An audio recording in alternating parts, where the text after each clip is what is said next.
No, my precious Malamar. Gone forever. Ah! I love screaming. I do. I mean, I'm a bottom. What did you expect? Oh? It's the girl that I beat last time! Hey, I remember you, Sucky Dry, right? You beat me in a battle right in front of Ivor Sensei that one time. What do you want now? I'm here to be your boss! I'm here to mop the floor with that Rangoku looking motherfucker! I gotta stop cussing because then TikTok might not like that. TikTok doesn't like that. Like, I'm sorry. Not really, but I'm sorry for real. What? You were just rank white when we battled. You mean you've already reached Sensei's level? Damn right I did, and I'm about to surpass him. So that means your battle skills should be on par with Ivor Sensei's. In which case, I request a bout, both as my chance to get back at you for baiting me last time and to see how much stronger you've grown since that day. I mean, if you want to embarrass yourself in front of your little sensei, fine girl. Psyshock. Bye. You should have mega evolved. You should have mega evolved. You're just too strong. My god, hold on. My throat is not letting me talk. 1 second, you guys. Oh my god. I promise I wasn't sucking dick last night. I promise. Ooh. There he is. Oh my god. Here he goes. Gwen! Gwen! Where are you? So, she's not here either then. That's right, Sensei. I haven't seen her today. Oh, you're the trainer who defeated Josie outside Wild Zone 3, no? Oh my god, it kind of hurts. My throat trying to do his voice. Wait, don't tell me. You're here to join the Fist of Justice, aren't you? Absolutely not, Mr. Rangoku cunt. I'm here to battle you. She's your opponent for your next promotional match, sir. Ah, I see. Well, I don't have a Rotom phone, so I'm afraid I cannot verify any of that right now. What do you mean you don't have a Rotom phone? Oh my god, this man doesn't know how to use a phone? Sir, how old are you? How old are you? Are you a boomer? Is Mr. Rangoku a boomer? Or better yet, are you a silent generation? It's giving silent generation, it's giving boomer. What do you mean you don't know how to use a Rotom phone? I've tried using Rotom phones in the past. Well, for some reason, they always break as soon as I press a finger to them. Aw, this man is just too strong. He's too bulky. He's too bulky, he fucking breaks them. So I rely on my younger sister Gwen to handle everything smartphone related. But I haven't seen Gwen since yesterday. My apologies, Sucky Dry. I'm just so worried about my poor sister. I can't think of anything else. I'm heading out again for a search for her. I'd be honored if you would face me in battle after my sister and I are reunited. Now, if you'll excuse me. Now what? How the hell am I supposed to get promoted, bitch? Oh, there he is. Hello there, Sucky Dry. What brings you here? We'll meet once again, Sucky Dry. As I mentioned before, I'm searching for my sister Gwen. But this detective says she cannot help me. What? What do you mean she cannot help you? Emma, girl, you're a detective? Can't you find people, girl? No, what I said was that I can't help you without more to go on than she's missing. I'm happy to help looking for your sister, but I need you to answer my questions. Oh, I understand. Oh my god, this man jumps into so many conclusions. So stop jumping to conclusions and help us. Where does your sister like to go when she's not home or the dojo? That will be City Hall. City Hall, I see. Your sister certainly has a unique interest, doesn't she? Well then, maybe we can find some clues as to your sister's whereabouts if we go there. Understood, I'm on it. And there he goes. If Mimi was feeling better, it could search for his sister using his telepathy. Oh well. Aww. Oh, I love you, Esper. You're so cute. Oh, sleepy little kitty. Bye, Mimi. Hope you're feeling good, girl. Hope you're feeling well. Oh my god. Head pats. Head pats for Mimi. Head pats for Mimi. Head pats for Mimi. Alright, bye, Mimi. Emma, suck you dry. I've looked all over, but Gwen's not here either. That's to be expected, Ivor. For now, let's canvass the area and gather information about Gwen. Suck it dry. I'd appreciate your help with interviewing people around City Hall. Okay, girl. Anything for me to get my promotional match? How about you? I managed to find an old friend of mine online. Girl, we don't got time for you to look for a trade on Grindr. This man is looking for a trade on Grindr, everybody. This man is looking for a trade on Grindr. Oh, is that your friend? Is that your friend, sir? Oh, wow. He be sending you dick pics, huh? He be sending you dick pics, huh? Oh, I could tell you're gay. I could tell you are fruity. Look at him going through Grindr. All right, well, good luck finding your friend. I mean, it's not me. He is talking to Trey while I'm trying to find a missing person. Emma, I couldn't get much information other than I know that there's okay. So Emma, listen to me, girl. Listen to me, girl. Emma.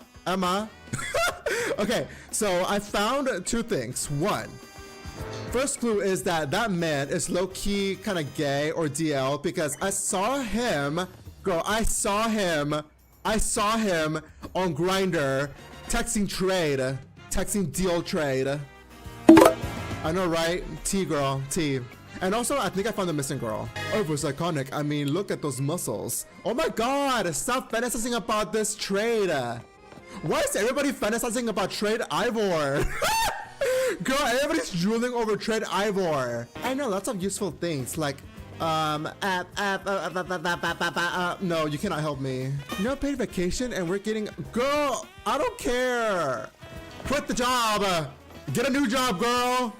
Get a new job. Gwen from the Fist of Justice. Oh, you mean that girl who's always here? Yeah, she gets called in to deal with all the complaints lodged by folks near the dojo about how loud their training sessions are. Oh!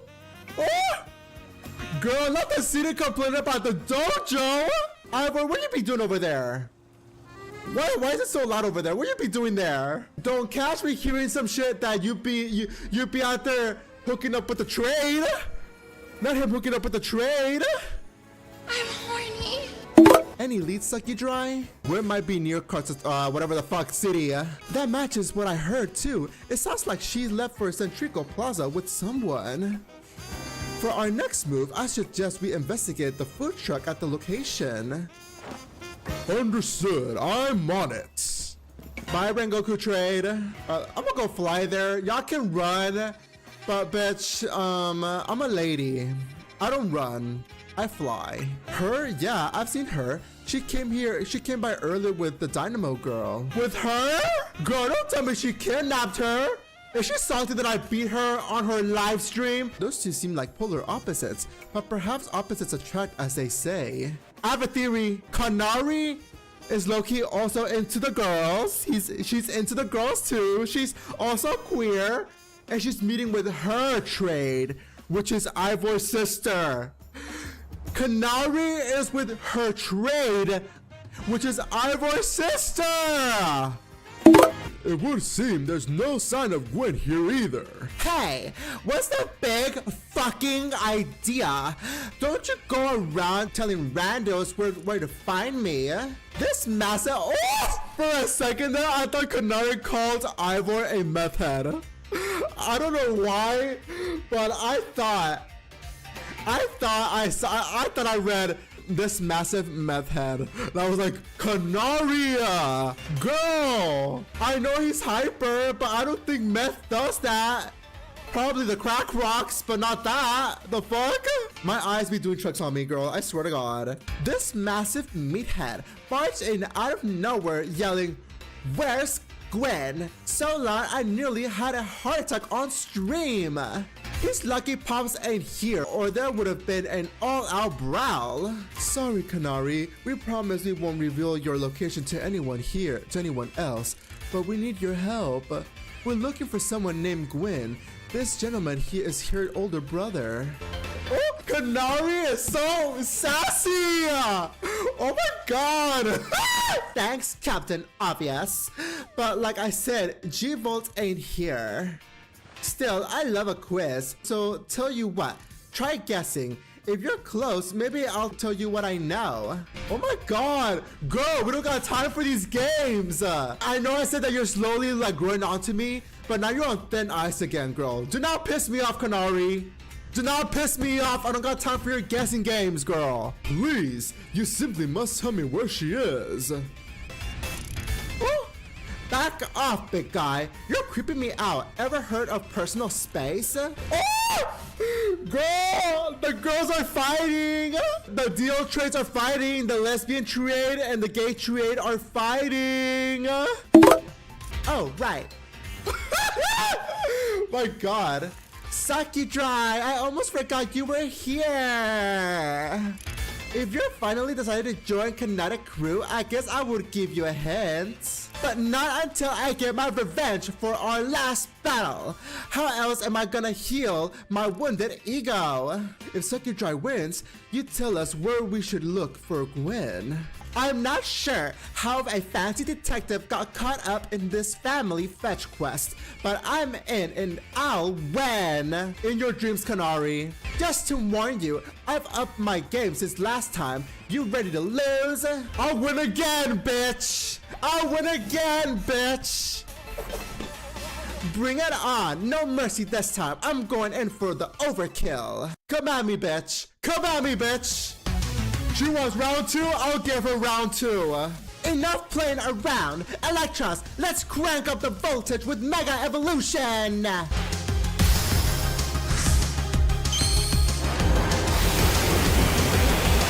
You just read my mind, girl.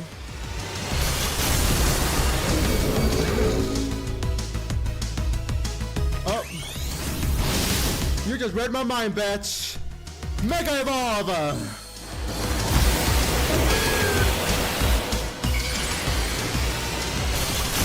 Mega Evolve! Let's go, baddie! Show me how a real bad bitch does it! Solar Beam! I won again, bitch! I won again, Canaria! How does it feel losing for the second time after talking all that shit, Canary? How does it feel, girl? You trashed my whole team, even Electros, again! What the fucking tits? You fucking trash-snatching cunt! Whatever. You wanna know about G-Volt? Yeah. All I know is that is what I heard. The G-Volt wanted to go where the X, Y, and Z axis don't meet. Whatever that means. And she was going on about needing to beat a Pokemon whose type her partner is weak to.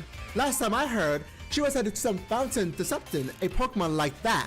Ivor, do you know which Pokemon your sister has a partner with? Or whatever the fuck. I'm telling you guys, I cannot read today. Oh my God. Kill me. Kill me! Of course, that would be Chandelure, the luring Pokemon that types of ghost and fire. Which found recipients of Pokemon that Gwen Chandelure would struggle with, I wonder. I would say Cloyster. Great, so we should look for Chrysler, yes? I'm on it. Alright, bye. Has anyone stopped to think that G-Volt might just want some alone time? I'd probably need space if I'd had to deal with that bother like Ivor. A lot of space. Emma, suck you dry. I only see a fountain here. There's no sign of Gwen anywhere. So you don't have any idea where Gwen might be in this area then? But this must be the right place. There's the Quasar fountain, just like Kanari told us. There was something about a place where the X, Y, and Z axis don't meet. Yes, of course, the X axis is horizontal, the Y axis is vertical, and the Z axis is depth. You mean we should go down into the sewers, but there's all this water in the way. Maybe stop the water? Stop the water? That sounds like a tall order. Ah, I've got it! I'll just smash the fountain! Destroying property? Destroying property, sir? In front of the authority? Stop right there. You can't just destroy city property, but you might be onto something, Ivor. Maybe we can stop the water from flowing somewhere. Oh my god, this man just wants to destroy things. This man just wants to destroy things. He has to be a fucking Aries. He has to be a goddamn Aries. Sucky Dry, I have an idea. Find a Pokemon that knows Ice Beam and bring it back here. If we freeze the fountain nozzles to stop the flow of the water without filling the water below out to empty into the sewer, then we can investigate. Ice Beam!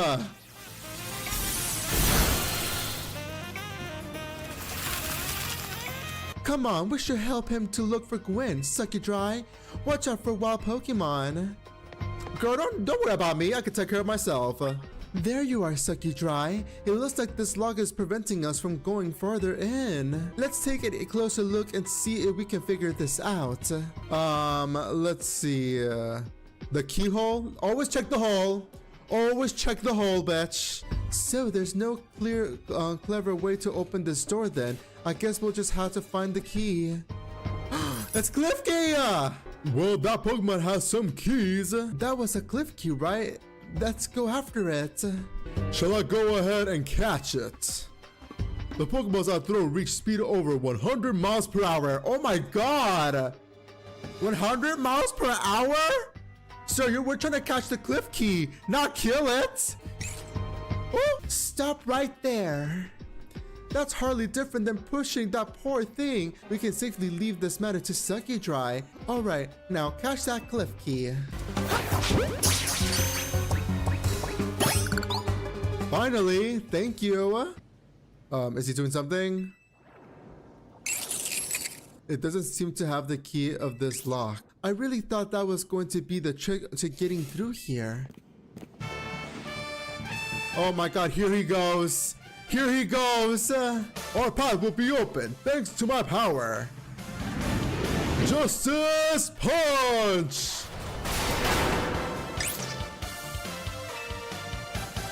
Oh my god. Oh my god. He was bold to do that shit. He was bold to do that shit in front of the authority. It looks like a dead end. No doors or anything. And no sign of Chandelure either. It's a ghost type Pokemon, so it's no surprise that it can vanish at will. All of this room, but there's no signs of the hidden contraptions. Oh my god. No! Can this guy stop destroying property? My god, this guy is insane! Strength is power, strength is justice! Ooh, that's odd. I have smashed countless walls in my life. This is just the first time I punched a wall and had my fist go straight through without breaking it. Oh, girl! It's giving Harry Potter! It's giving Super Mario 64, like, ba-da-ba-ba-da-ba. Just imagine we go in the wall. Ba-da-ba-ba-da-ba. Girl! Gwen! Let's think back over everything that we've seen so far. Can you identify the culprit behind all of this? I would say there's no culprit. The supposed victim here is Gwen, however, she came here on her own volition. There's the truth behind this whole case. The truth If you really wish to hear it, then defeat me in battle. Oh, well, I guess I have to battle her too. We probably already know the truth. She probably wanted to get away from her brother. And honestly, I don't blame her because, girl... Hello, everybody. Just give me a second. Just give me a second, girl. Just give me a second. And... Hello, everybody. Welcome, welcome all. Welcome, bitch. Hello, everybody, ladies and gentlemen, boys and girls, flops and flopettes. Hello, bitch. Hi. I don't know what else to say. Girl, like, my brain just went blank. I don't know what the fuck just happened, bitch. I don't know what the hell just happened, girl. But anyways, hello, hi, hello, bitch. Hi, welcome back to a brand new episode of PurrTV. I am your host, m.kueenzel. Oh my god, hi, bitch. Hey, where the fuck is my clapping sound? Well, oh my god, I swear to god, like, tech support cannot do shit right. Where's my clapping? I said I am your host, m.kueenzel. Thank you, bitch, thank you. But hey, hello everybody, welcome to episode 2 of PurrTV. So, of course, we cannot forget about my lovely host, SpongeFlop, say hey everybody, say hi to everybody, SpongeFlop. That is not... Okay, SpongeFlop, somebody seems a little bit too excited today. Girl, I can't with you, SpongeFlop. I cannot with you, SpongeFlop. So anyways, hello everybody, welcome back to a brand new episode. So today we are actually doing, today, of course, we're going to be talking about so many things. There's so much to talk about on today's podcast. So, of course, I do have my handy-dandy notebook ready for everything that we're about to talk about today. So, of course, bitch, I am going to get started already. So, on today's podcast on PurrTV, we are gonna address the elephant. You know what? I'm sorry, I cannot fucking talk today. Now, anyways, before we continue on with PurrTV, I do want to start off the podcast with something that I did wanted to address at first, and it's something that I'm wanting to do. Starting every single podcast, but also every single stream that I'm live on. So what I'm gonna do is, of course, promote my my Linktree. I do want to promote my Linktree first because, of course, the reason why I do want to promote it is because on my Linktree I do have links to the to organizations, and I'm planning on adding more regarding donating to important causes regarding like what's going on with ICE, with fighting trans rights, and of course regarding what's going on in Gaza and in Palestine. So I do want to actually start by promoting that, of course. So to anybody that wants to help out regarding what's going on in Palestine and in Gaza, and of course regarding what's going on with ICE, and help fight against these goddamn assholes that just want to just go out in the streets and just, you know, kidnap innocent individuals who are here to work in this country and not committing any crimes. And of course, if you want to continue to help out regarding trans rights and making sure that the LGBTQ plus community continues to have the rights that we have, I do have links in my bio to donate if you guys can. I just wanted to bring that up because I will be adding more organizations into my Linktree regarding donating and, you know, just helping out my communities, because at times like this, we all need to be helping each other. Like, we definitely need to be helping.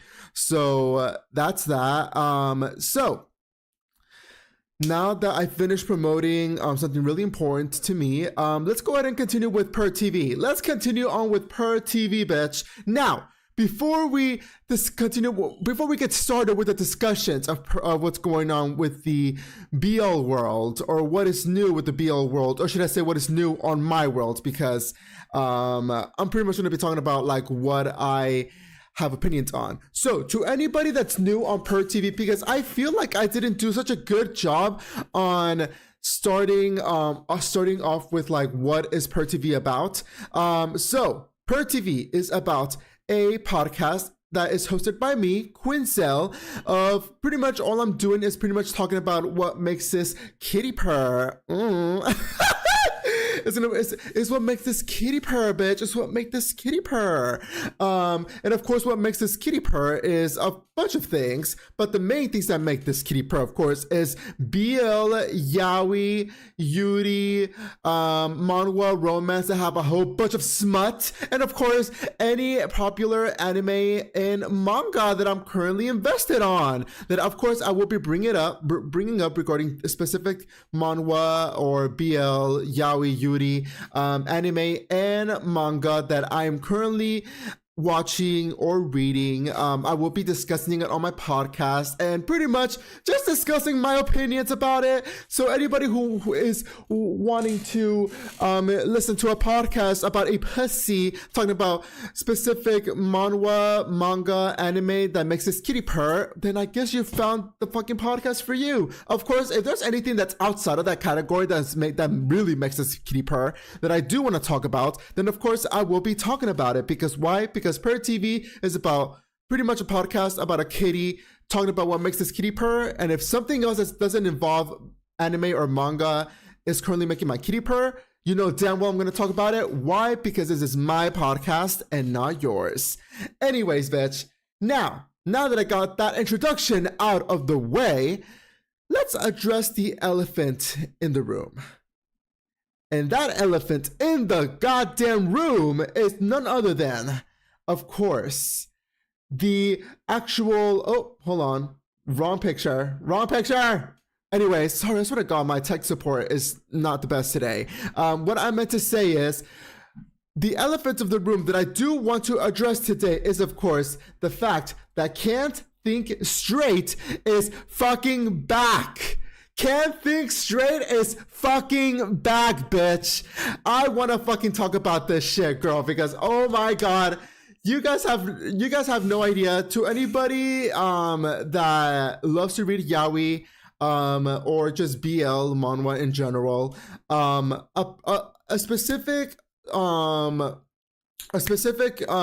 manhwa that I highly recommend reading is Can't Think Straight. I swear to God. At first, you're gonna have mixed feelings towards the top, which is Jae-yuk.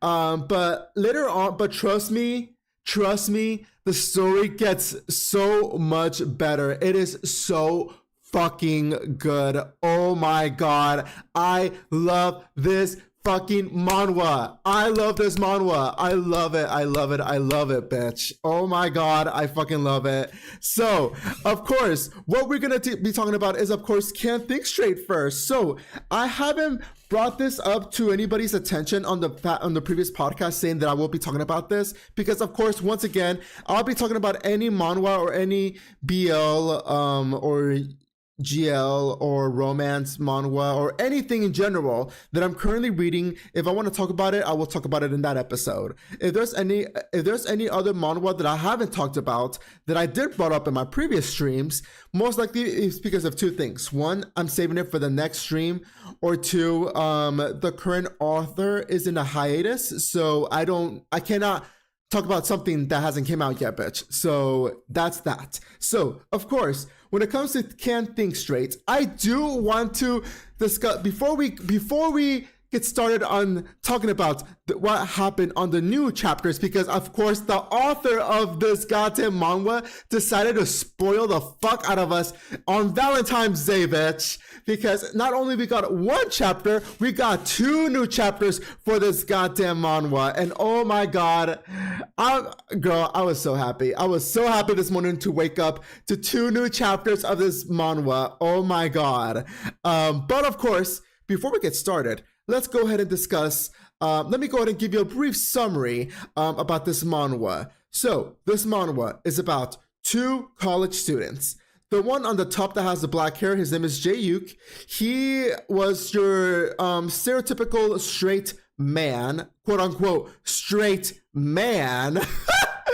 straight man who was a player. He was how I would like to also call it a man whore. To pretty much he just loved to fuck every single woman in his goddamn sight. Like, to him, pussy is pussy. That's how he fucking saw women, and honestly, it made me sick. But girl, Jae-yuk was, oh my god, Jae-yuk was such a fucking player in the very beginning. But not only he was a player, he was extremely homophobic. He was extremely homophobic to the point where like in the beginning of the chapter, or one of the chapters, he straight up said that I wish that homosexuals had something on their body, or like something that tells them that they're queer, so that he could avoid them. Excuse me, sir? Excuse me? Sir, that's giving 1940 Germany. Putting something on me so that you can tell that I'm part of the queer community of the alphabet mafia. Excuse me, sir? You take that shit back. Take that shit back. You take that shit goddamn back, bitch. But girl, I'm telling you right now, like, oh my, but of course, anyways, I don't want to get off track because I was about to get off track. But anyways, that's Jae-yuk. He was just your stereotypical straight man who was big and muscular, who loves to fuck around with multiple women, does not like the idea of being tied down. He just loves to hook up. That's all that he likes to do. And of course, he's extremely homophobic. And of course, the next person that I want to talk about is, of course, Garam. I think that's his name. I'm trying to pronounce it. Garam. Yeah, Garam. I feel like I was mispronouncing his name, but it's the lovely individual on the bottom. Because he is a bottom. Because he is a bottom, bitch. Girl, he is a bottom. He is a bottom. But anyways, he is, what's it called? Garam is, of course, your typical homosexual individual who is already out of the closet. Well, I think he is out of the closet. I don't know. They didn't really specify that, but I'm going to say that he's quote unquote out of the closet because his family already knows that he is part of the queer community. But what's it called? He is just like your typical like homosexual student who is just, he's just at school just to do what he's got to do, does not want to get involved in any romantic relationships. He is just here to study, and that's it. But of course, whenever he came back to college after doing his military service, he of course has to stay in the dorms. He has to stay in a dorm with a roommate. And guess who is the goddamn roommate? None other than the man himself, Jae-yuk. Girl, when I tell you, this story gets so good. It gets so good because, of course, in the very beginning, they don't hit it off. Jae-yuk is just straight up being an asshole to him. He was, oh my god, he was so rude. I did not like Jae-yuk in the very beginning. He straight up pissed me off. Like, literally, whenever I first met this man, he straight up pissed me off. Because, oh my god, he was insufferable. He was the absolute worst. I feel bad for Garam to having to deal with him as his goddamn roommate, but he has to deal with it. But of course, a lot goes on during this time. So of course, Jae-yuk doesn't. Jae-yuk is indeed homophobic in the first few chapters. But of course, whenever they first meet, he is not aware that Garam is also gay. He does not know that. Well, and let's just say he finds out in a very funny way, or in a very let's just say it's a type of I would not want to be in Garam's position when it comes to my roommate. So what ended up happening is Garam was at his dorm by himself, shoving his toy up his hole. He was, he was indulging himself in some pleasure. But while in the middle of him doing this, Jae-yuk comes to the dorm early and sees him in the act. Yep, he sees him in the act, and he was in shock.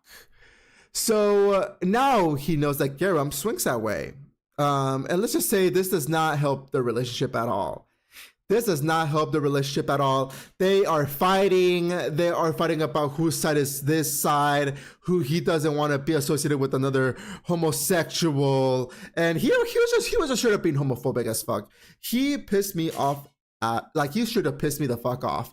But of course, what ends up happening after continuing with the story, Garam goes out to go get some drinks because he wanted to release some steam after having to deal with Jae-yuk's homophobic ass, which I honestly do not blame him.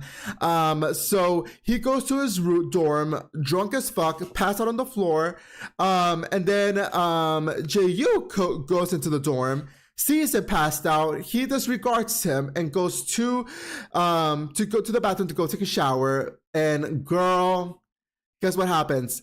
Garam's drunk ass wakes up and starts giving him a blowy. He starts giving him a blowy. Ooh, girl, like when I tell you, bitch. Ooh, it was getting hot in that goddamn scene, and oh my god. And of course, Jae-yuk enjoyed it. Jae-yuk's homophobic ass enjoyed that shit. And girl, what happens next chapter is they actually start doing the deed in Garam's bed, and oh my god, they actually do it. They go all the way. They should have ends up have like you know the deal. They start hooking up in Garam's bed, and after they are finished, of course, Garam is not in his room. He straight up dipped and really regrets what happened. But Jae-yuk doesn't technically regret it because once again, whenever I told y'all that Jae-yuk does not care about being in a relationship. He just straight up likes to hook up with women because to him, pussy is pussy. Girl, when I tell you Jae-yuk straight up, this man who is extremely homophobic decides that he wants to take advantage of Garam and proposes a friends with benefits with his roommate. Did I mention that he identifies as straight, but then yet he wants to have friends with benefits with his roommate, who is a man? Hello? Excuse me, sir? Pardon me? Did I miss a memo? Did I miss something? Girl? Like, when I tell you, when I tell you, they propose a friends with benefits. So, and I'm just like, girl, I cannot, bitch. I cannot. Oh my God. Y'all are crazy. And when I tell you, girl, oh my God, it was getting crazy. Like, oh my God. Like, but of course, okay, anyways, I'm getting off track again. In the story, of course, they actually do end up at the end agreeing to a friends with benefits. They start hooking up in and out in different times, different dates, different time zones, bitch. They start hooking up all the time, to the point where like Garam decides that he has had enough. Garam doesn't want to deal with this anymore because he's afraid that he might catch feelings for him. So he decides to call it off. So of course Jae-yuk gets pissed off that he calls off the friends with benefits and the fuck buddy system. So he decides to just straight up start hooking up with women, and he wants to like do it and he wants to like make it known that he's hooking up with women in front of Garam just to piss him off. But wanna know what the funny thing is about this? Whenever he actually starts hooking up with women, his thing cannot get hard. He cannot get an erection. No women, not a single woman in this planet cannot get this man off. He cannot. But whenever he goes with Garam to defend him, because Garam was, I don't know, there was a scene in one of the chapters where Garam was fighting with this weirdo who was just harassing women. Whenever he was about to punch Garam, or like this creep was about to punch Garam, Jae-yuk comes in to defend him. And the moment Garam touches his shoulder to tell him to calm down and to not cause a bigger scene that he already caused, I'll tell you right now, the moment that he got touched by Garam on his shoulder, he just tapped him on the shoulder. This man's thing got hard. His dick got hard, bitch. Right in front of the crowd, right in front of everybody, and oh my god, it was hilarious. It was hilarious. This man couldn't get hard unless it's Garam touching him. Oh my god. And girl, like, the most hilarious thing about this is that after all of this, he like, of course, whenever this happens to somebody, it's clear as day that not only he is not straight, but he is actually in love with that person. He is in love with that person. That's why he cannot get off with anybody else. So Jae-yuk, after experiencing that, Jae-yuk decides to Jae-yuk decides to come up with a conclusion as to why he feels this way. And his conclusion as to why he can only get hard with Garam and not with any other woman is because Garam gave him the gay disease. And I'm just like, I was gagged. I couldn't stop laughing whenever I read that. I was like, you have got to be kidding me. You have got to be kidding me. Oh my god, this is hilarious. This is hilarious, bitch. Of course, that doesn't go well. But later on in the story, you know, later on in Can't Think Straight, of course, Jae-yuk does indeed, eventually he does fall in love with him. He does end up confessing to him. It takes a while for Garam to actually accept his feelings because, of course, I do not blame him because Garam still sees Jae-yuk as somebody who just loves to hook up, who doesn't really care about other people's feelings, to the point where, like, I get why he rejected his Jae-yuk's emotions or feelings towards him, because girl, I would have done the same thing too, because I wouldn't trust his ass. Like, sir, you've been with multiple women. You've been with multiple women, and now you want to admit that you have feelings with me and want to start a serious relationship? I do not trust you. I do not trust you. How the hell do I know that you're not just playing with me and you're gonna decide to, like, break my heart in the future? Like, sir, I do not trust you. I do not trust you, sir. I do not trust you. So of course, in the beginning, whenever Jae-yuk first confesses to him, he does not trust him. But of course, you know, he comes around and he finally accepts his emotions, and they are finally a couple. And when I tell you, when these two started dating, it is so freaking cute. And not only that, but oh my god, throughout the entire story of Can't Think Straight, girl, Jae-yuk's growth is chef's kiss. When I tell you, Jae-yuk's growth, his growth is beautiful. His character growth is so beautiful. Like a lot of other manhwa authors, a lot of BL authors, or maybe some, I would say Yuri or GL as well, but I don't know. I only read one GL manhwa. I haven't been introduced to other ones just yet. But to anybody writing any yaoi masterpiece or any BL manhwa, take notes on how this author from Can't Think Straight created Jae-yuk, or like did like character growth for Jae-yuk, because Jae-yuk, oh my god, his character growth is beautiful. It is a masterpiece. It is chef's kiss. It is honestly one of the best character growth that I've ever seen on any character in BL, because oh my god, this man matured. This man is becoming more like emotionally stable. Oh my god, it is gorgeous. It is beautiful. And not only that, but we have a bottom that took a while to trust him, but after Jae-yuk proving to himself multiple times that he actually does care about Garam, Garam finally accepts him.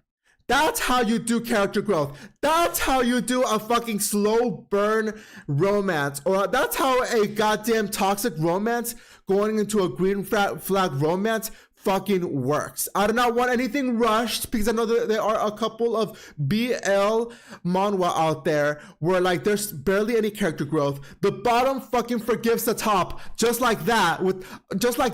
He forgets everything that this man has done to him and just just straight up was like, you know what, the dick is good. I still have feelings for you. I'm gonna forget everything that you did. I'm not gonna make you work for this hole and just give it to you. Just present it to you, sir. Like, no. Oh my god, this story is beautiful, and I like the character growth. It is one of my favorites, and I highly recommend it for you. To anybody who hasn't read Can't Think Straight, I highly recommend you to read it. It is such a beautiful story, and I highly, highly, highly recommend it. Now that I finished kind of like giving you like a brief summary, I'm not going to give you all the details because I want you to read it for yourselves, guys, because I did not include a lot of like good topics because I want you guys to read it. I want everybody to fucking read this goddamn manhwa. It is so good. I highly recommend it. But now, to anybody that's planning on reading Can't Think Straight, spoilers, I'm also going to go ahead and talk about the new chapters that just came out. So, just for a quick recap regarding how the previous chapter or the previous season, is it season 2 or season 3? I think it's season 1, season 2, and then okay, this is it's going to be the ending of season 3. So, recap to the ending of season 3, the last chapter of season 3. So, Jae-yuk got a visit from his parents, and the chapter ended with his parents saying, "So now you're messing around with men. It was bad enough that you were messing around with women and just hooking up with them. So now you're messing around with men? Excuse me? I've not raised my son to be a queer." I'm just joking, but yes, the chapter ended with pretty much Jae-yuk getting a visit from his parents, and I was like, oh my god, it's about to get bad. It's about to get real bad. Oh my god, bitch. Oh my god. But now in the new chapters, they were having an argument. Both Jae-yuk and his parents, well, mostly his mom. His dad was just sitting there, barely saying anything. But both Jae-yuk and his mom were going at it. They were having a big old argument. They were fighting regarding like Jae-yuk just messing around because Jae-yuk's mom pretty much had the assumption that he had a girlfriend, but he was pretty much going behind his girlfriend's back and hooking up with both men and women, and that should have pissed off Jae-yuk's mom. So that's how the first chapter. So that's what's been going on in the new chapter. But of course, Jae-yuk drops the fucking he straight up drops the news to them saying that he is not hooking up with random people. He's not cheating on his significant other because his significant other is actually a man. He is dating a man. And girl, hold on, let me show you like my favorite panel whenever he dropped the news to his parents. Let me show you real quickly. Oh, hold on. Wrong one. Here it goes, bitch. Are you guys ready? There it goes. Here it goes, bitch. Here it goes. Girl, Jae-yuk's parents were shook. They were shook. Oh my god. It was so hilarious. It was so freaking hilarious. The new chapters was so freaking hilarious. I couldn't stop laughing my ass off. Oh my god. But girl, when I tell you, this chapter with Can't Think Straight was hilarious. Whenever he dropped the bomb to his parents, and his parents were like, they were gagged. They were like, excuse me? My son is dating a man? What? Girl, oh my god, it was so Oh my god, it was so freaking good. It was so freaking good. And straight up, like, the chapter was pretty much the first new chapter that came out today was just pretty much Jae-yook's talking about like how he is dating a man now and how cute he finds him, and he's happy with him, and he's not the person that he was in the past anymore. And then the first new chapter that came out today ends with Garam coming into the apartment and introducing himself to Jae-yook's parents. That's how the new chapter ends. Now, the next chapter that we also got from Can't Think Straight, because we got 2 new chapters, the second new chapter is pretty much his parents seeing, or like their reaction to seeing Jae-yook's boyfriend, which is Garam. And then Garam pretty much is trying to, like, you know, talk to his parents, introduce them to them, saying like if you guys have any questions about our relationship and about me, please let me know, or any comments, please talk to me about this. And literally, oh my god, his parents were still shocked. They were gagged. They were gagged when I tell you, so you're dating him? And then the most funny shit about this goddamn chapter is that his dad, Jae-yook's dad, was like, so you're dating him? You're dating this scrub, this twink? You're dating this twink out of all the handsome men that you could be dating? My son is dating a twink? Excuse me? And I was just like, girl, I was laughing my ass off whenever he said that. I was like, you can't be serious. You can't be serious. So pretty much the first 2 chapters of this of Can't Think Straight was just pretty much just both Jae-yook and Garam confronting Jae-yook's parents and telling them about their relationship.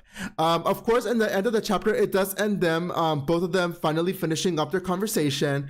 And at the end of the chapter, it kind of shows Garam like breaking down into tears because he was scared to meet his parents, because he didn't know how his parents were going to take it regarding reacting to the fact that his son is dating another man instead of a woman. And of course, Jae-yook's mom didn't seem the happiest. I don't know if she fucks with the queers. I don't know if she does. Or maybe she's part of the MAGAs, I don't know, girl. I don't know. I won't be surprised, because Jae-yook does come from a family with money, and you know, a lot of people who are rich don't really support the Cheeto Man. They support the Cheeto Man. I'm just being honest, bitch. But yeah. But girl, like, honestly, like, oh my god, this is so good. This is so freaking good. This chapter was so good. Oh, I love this chapter. Like, Can't Think Straight was such a good ass fucking chapter. It was such a good ass fucking chapter.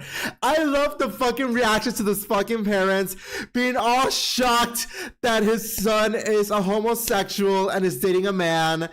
Oh my god. I just hope that his parents don't get into their way into their relationship, because at the end of the day, both Jae-yook and especially goddamn Garam deserve to be happy and live happily ever after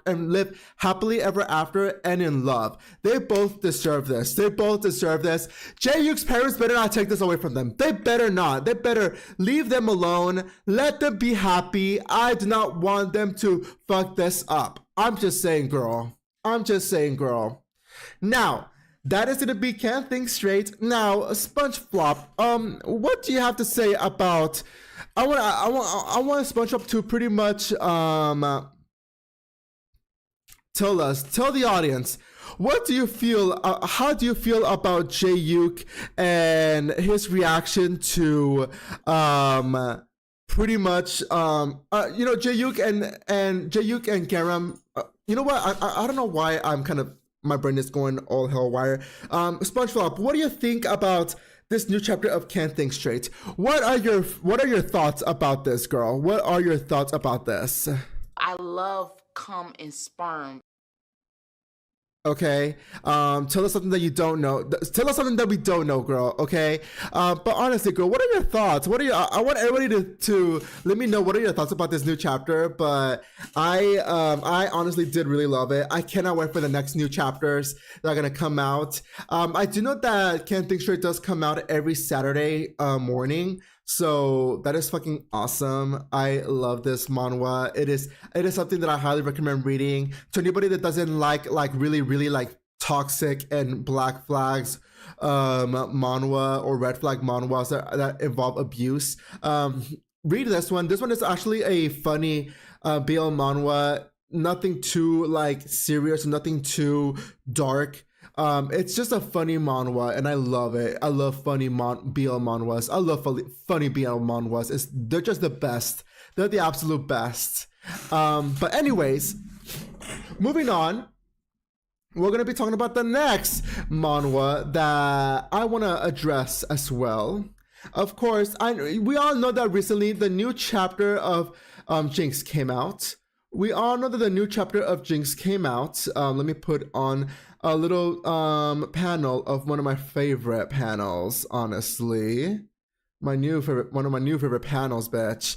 And that is, of course, the most recent chapter that came out of this BL manhwa is, of course, what is going on between Jae-yuk and Kim Dan. Now, in this new chapter regarding Jinx, what's going on is that, of course, Jae-yuk finally realizes that he has hurt Kim Dan really badly.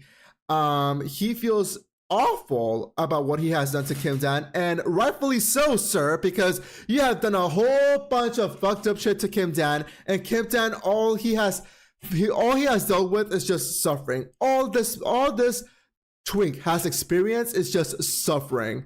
Just like in every goddamn BL manhwa where for some reason the bottom has to be the one to suffer.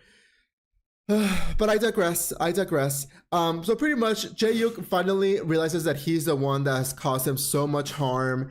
He feels awful about it to the point where he gets blacked out drunk and sneaks into Kim Dan's room, and he is sleeping on his own there.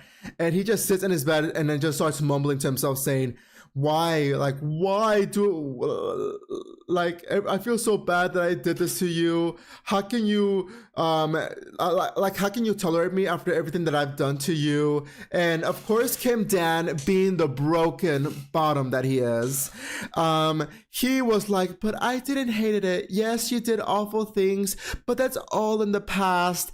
And I generally do like you, Mr. Jae-yuk. I really do like you. And just to prove it to you, I'm gonna give you the time of your life tonight, just to show you how much I still like you, Mr. Jae-yuk. And I'm just like, it's finally happening. Jae-yuk is finally gonna realize that Kim Dan still has feelings for him. However, the only thing that kind of like rubs me off, I guess, is that I still want Jae-yuk to admit that he has feelings for him. I want him to admit it, even though I feel like he already knows. Like, we already know that Jae-yuk already knows that he has feelings for him. He just doesn't want to admit it because he feels that he doesn't deserve him. So I guess this new chapter is, I guess, needed. That way so that he can at least see that regardless of everything that he has done, Kim Dan, I guess, forgives him. I guess he forgives him, and wants Jae-yuk to admit to his feelings. Now, I already know that, excuse me. I already know that this manhwa, Jinx, was going to go to a similar ending route towards BL Alex, because of course, the author of BL Alex, BJ Alex. I don't know why I call it BL Alex, BJ Alex. I know that this manhwa was gonna end up in a similar direction to BJ Alex, because of course, no fucking shit. Like, the author of Jinx is also the author of BJ Alex. To the point where like the bottom will like just straight up forget about all the trauma and just straight up forgive him. Forgive the top, and then they'll be happily ever after at the end. And I'm just like, I already know that this manga was gonna end this way. I already know that this manga was gonna end this way, but I wanted a little bit more. I wanted a little bit more of the bottom giving the top more of a hard time, because I don't, just like any other manhwa, like it's really hard for me to be satisfied with the top not suffering enough because the top has done such horrendous shit to the fucking bottom. I feel like I wanted him to suffer more. I know, like I know it's kind of a messed up thing for me to say, but I low-key wanted Jayuk to struggle more. But I guess this is fine. I need to remember that the author of BJ Alex is doing something similar to Jinx. But you know what? It's fine. I enjoyed BJ Alex. I definitely did enjoy BJ Alex whenever I first read it. And of course, damn right, I do enjoy Jinx as well. I do enjoy reading Jinx too.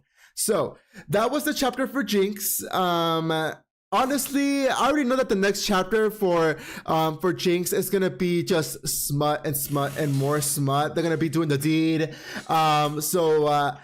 I will, of course, I'm going to talk about it on the next podcast whenever that chapter comes out. I don't know if I'm going to talk about it in the next podcast or the podcast after that.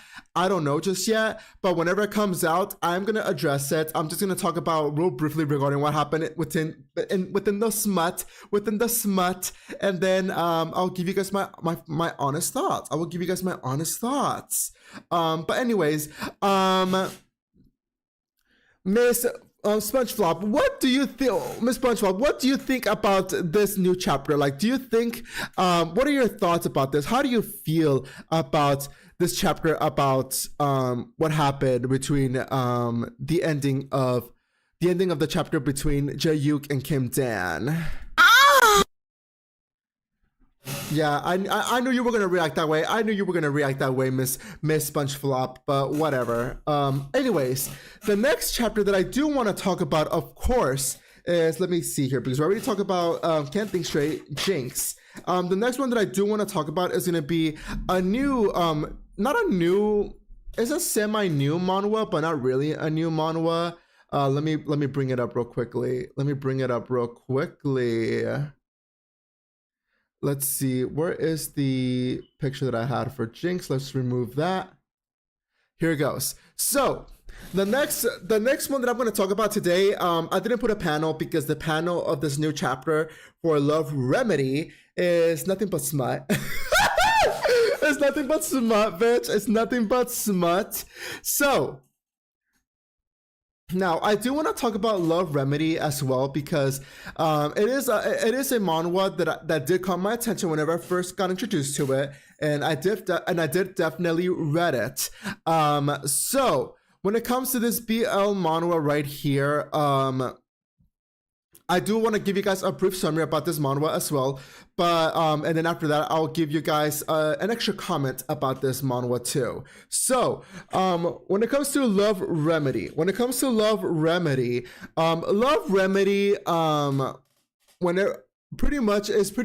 an Omegaverse. Love Remedy is an Omegaverse. Of course, we already know who is the Omega between these four individuals here, and that is the one with the pink hair. You can tell he has the body and the face of an Omega. I'm just saying, bitch. I'm just saying.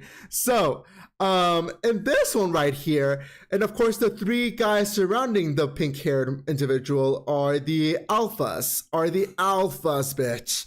So of course the one with the pink hair, his name is Chancel. I think his name is Chancel. And of course the one on the left with the long black hair, his name is Taya. I think that's how you pronounce his name, Taya. He's supposed to be like a dom, possessive alpha. And of course the one on the right that's on the top, that has like, I think it's like the brownish or blackish hair too. That's Juwon. He's supposed to be he's also another alpha, but he's like the leader of this group, which I forgot to mention. All of these four are part of a boy band group or a J-pop idol group or K-pop idol group. A4, I think it's called 4A, but they're idols. They're pretty much an idol group. They're all an idol group. And now the third one that I did want to introduce you before I forget, the blonde one in the bottom, he's also an alpha, and his name is Kyungtae or Kyungtae. I think that's how you pronounce his name, Kyungtae. So it's 3 alphas and 1 omega. So And this, so pretty much what this is about is pretty much an idol group, you know, doing their idol things. But then yet something happens to Chancellor where he faints while he's performing, and that's because of his suppressants. Because of course he doesn't like the idea of hooking up with other alphas because he does not want to get in trouble with the higher ups because he's an idol. He's supposed to be pure. He's not supposed to be messing around, and he doesn't want nobody to find out about it. But whenever he goes to the doctor, his doctor told him that he cannot be taking any more extreme suppressants or any form of suppressants anymore because it could affect his health and he could die from it. So what does the doctor recommend him to do? To start sleeping with an alpha so that he can regulate his heat cycles. And that kind of puts him in trouble. So of course, in this story, it's pretty much him dealing with his heat cycles and how does he plan on dealing with it. Of course, his original plan was he already knew a guy that does not involve these three that he would normally hook up with to deal with his heat cycles. But of course, Tae, which is the dumb alpha of the three, finds out about this. He gets pissed off. And he later on in the story finds out that Chancel is a Omega. And of course, him finding out that both Chancel and Tae or Tea or oh my god, Taya or oh my god, I cannot pronounce it. The dumb alpha on the goddamn the dumb alpha with the long black hair. He and Chancel decide to are already like hooking up. They've hooked up twice, I believe, in the first few chapters of the story. They're hooking up 2 times. They pretty much hooked up twice to deal with Chancel's heat cycle. And later on in the story,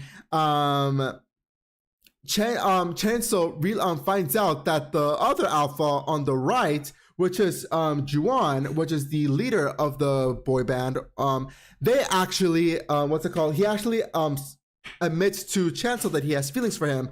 They're about to do the deed, but then Tae or whatever the fuck his name is, the dumb fucking alpha fucking finds out that they're about to do the deed.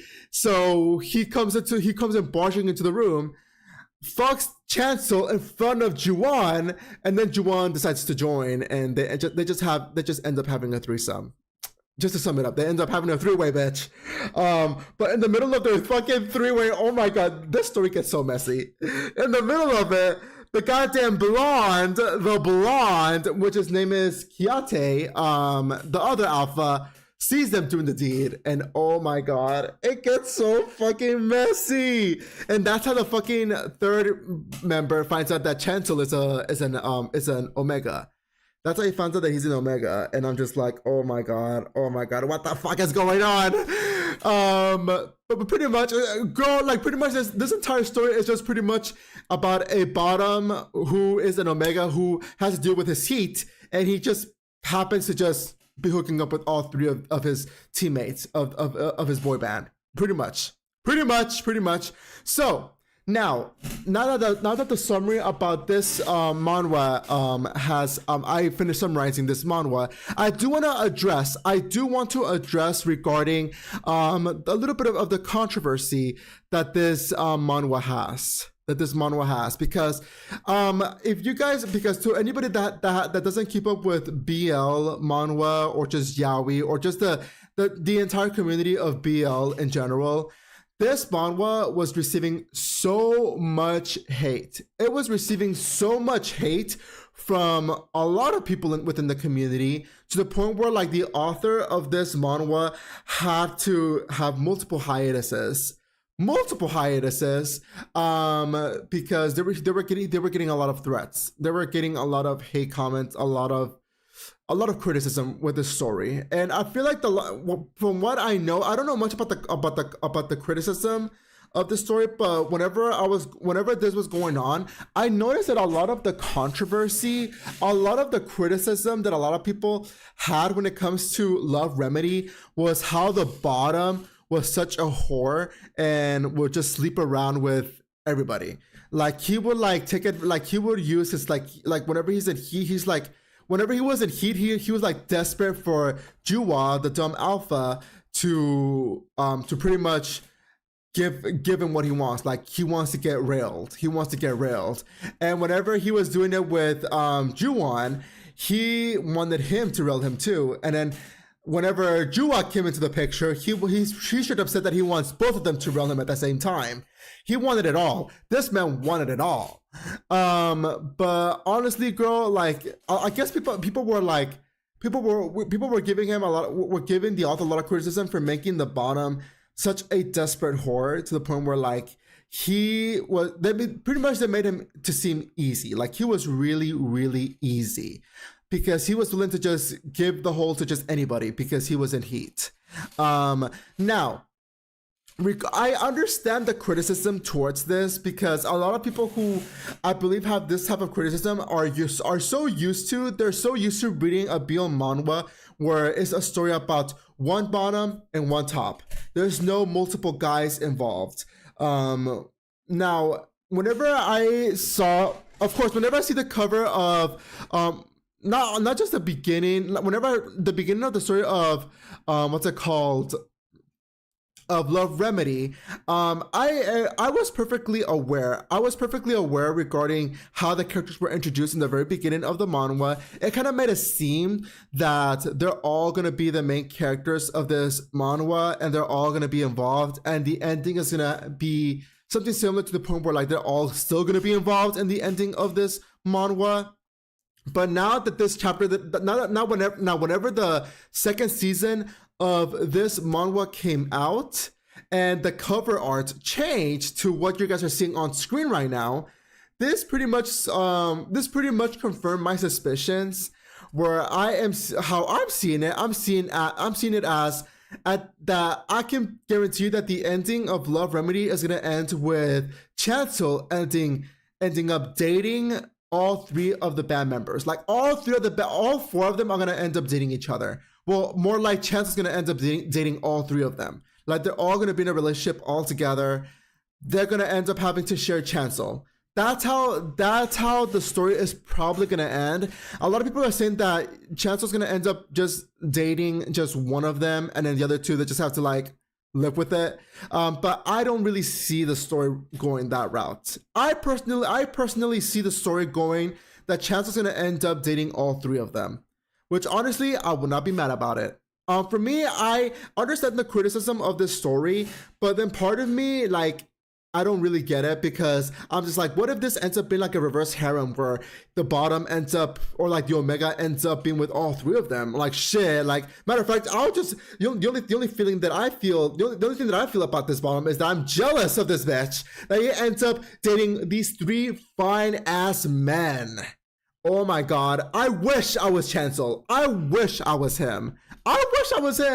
Because girl, like, who wouldn't want to be dating all three of these beautiful men in here, in this cover? Like, damn, yeah, like, damn right I will be doing that, doing the same shit. And also, another thing that I didn't really understand about the criticism about this is that, once again, this is an Omegaverse where these pheromones or these hormones or pheromones or whatever the fuck you call it, that these Omegas deal with whenever they're in their heat cycle, they cannot control that shit.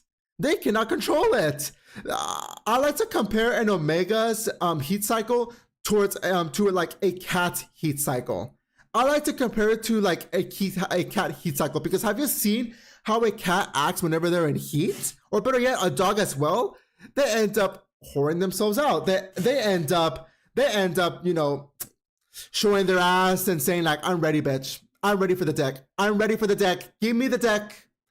And like, girl, like, that's how I like to compare it to. And I'm just like, they can't help it. They're in Omega. They're in heat. They need, whenever they need the deck, they need the deck, bitch. Like, they need it, or else they'll get sick or some shit. I don't know what happens to the Omegas if they don't end up getting rolled and they don't get into suppressants. I don't know much about the Omegaverse. I haven't read too much Omegaverse BL manhwas, but I definitely should, so that I could get a better understanding to like the heat cycles and what happens whenever they don't get the deck, or whenever they're not under any suppressants. But I need to get more into it, bitch. I definitely do.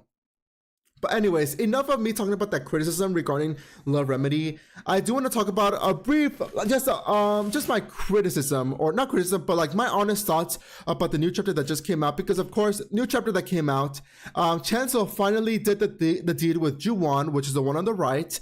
He finally did it with Juwon on all by himself. Like Jua is not involved. Or not Jua, Taya is not involved, or the other blonde one is not involved. Like literally it's just Chancel and Juwon doing the deed, just the two of them alone in their room.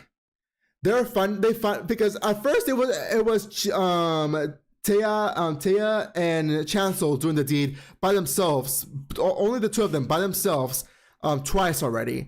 And now it's Juwon's turn. Now they finally are sleeping together on their own without any other person involved. And I'm just like, it's about time that this shit happens. I knew it was gonna happen sometime in the future.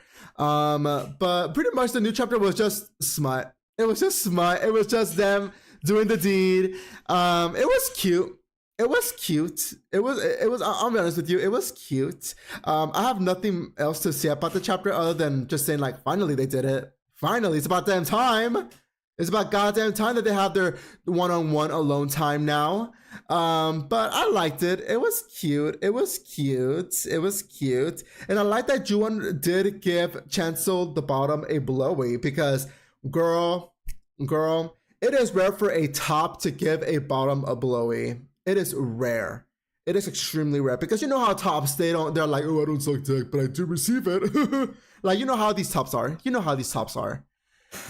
But anyways, that's that for Love Remedy. That is that I have to say about Love Remedy. If the new chapter, I will be talking about more about the next chapter. Hopefully I can get a little bit more and not just smut when it comes to the story of Love Remedy. So let's see about that.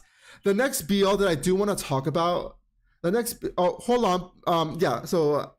that's pretty much my thoughts about this. So anyways, the next one that I do want to talk about is going to be about, where is it? Here it is. I'm going to be talking about next, it's going to be Lucky Dice. Let me put on my favorite panel right now. So the next manga that I do want to talk about is about Lucky Dice. Now, this new chapter that came out, it was so cute. Because literally the chapter starts off with these two college students like finally finished with exams. And I guess the top, I believe his name is Jaeyeon. Jaeyeon is finally wanting to hook up with the bottom, which is Hintsu. So both of them, they end up going to Jaeyeon's apartment. And of course the chapter, pretty much all they did was they pretty much just ended up getting ready to bathe together. So instead of like showering together, they pretty much just ended up, the top, Jaeyoon just ended up just creating a bath for both of them to just relax, just the two of them in the bath. And it was cute. Like, I want to show you like the panel of how they look like in the bath together, because this chapter was romantic and cute. And I just loved it. I just loved this chapter. Like, I definitely do want more of these two relationships, like their relationship to develop a little bit more. And I cannot wait for Hintsu, the bottom, to finally admit that he's also a little bit queer, that he's also part of the LGBTQ plus community as well, because he still identifies as straight. Yes, this is one of the BL manhwas where the bottom, regardless of how many times he bottomed for another man, he still sees himself as straight. Yes, it is one of those, brings back so many memories towards the old school BL manhwas, but whatever, bitch. Whatever, it's cute. I love this story. I freaking loved it. I loved this new chapter. It was so cute, and I'm like, oh my god, they're bathing together, and like, I loved it. I freaking loved it. Fucking Sponge Flop, what do you think about this new chapter? I definitely want you to tell me.